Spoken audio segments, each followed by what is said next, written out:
আমি রাজনীতি বুঝি না, প্রতিহিংসাও না। তবে আমি বুঝি আমার মতো মধ্যবিত্ত যারা, তাদের কষ্টগুলি। আপনারাই দেখুন।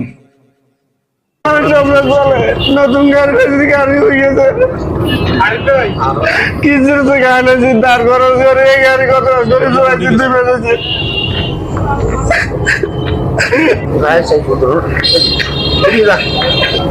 ধানের শীষে ভোট করার কারণে এই ঘটনা, তারা একটা প্রতিপক্ষ, আমাদের যে প্রতিপক্ষ তারা এই ঘটনা ঘটিয়েছে, পুড়িয়ে দিয়েছে। আমরা এই ঘটনার তীব্র নিন্দা করি। আমরা প্রশাসনের দাবি জানাচ্ছি সুষ্ঠু তদন্ত করে যারা এই ধরনের ঘটনা ঘটিয়েছে তাদের বিরুদ্ধে ব্যবস্থা নেওয়া হোক।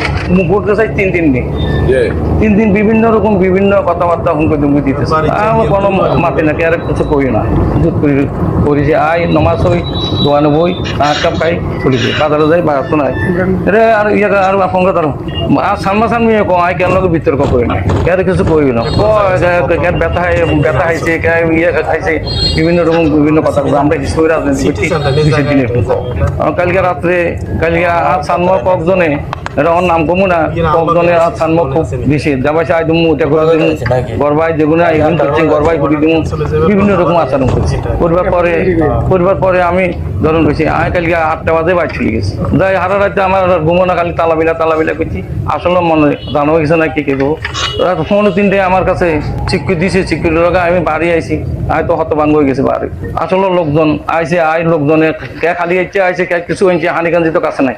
পরে কে হাম মেশিন কিনে আনি মোটামুটি তারা যে দূর আত্মরক্ষা তো করতে না বেকিনে হয়ে গেছে।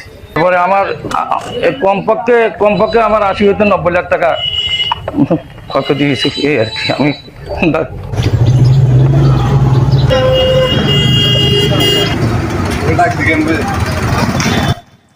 ভিডিওটি আপনি দেখে থাকলে কমেন্ট করুন।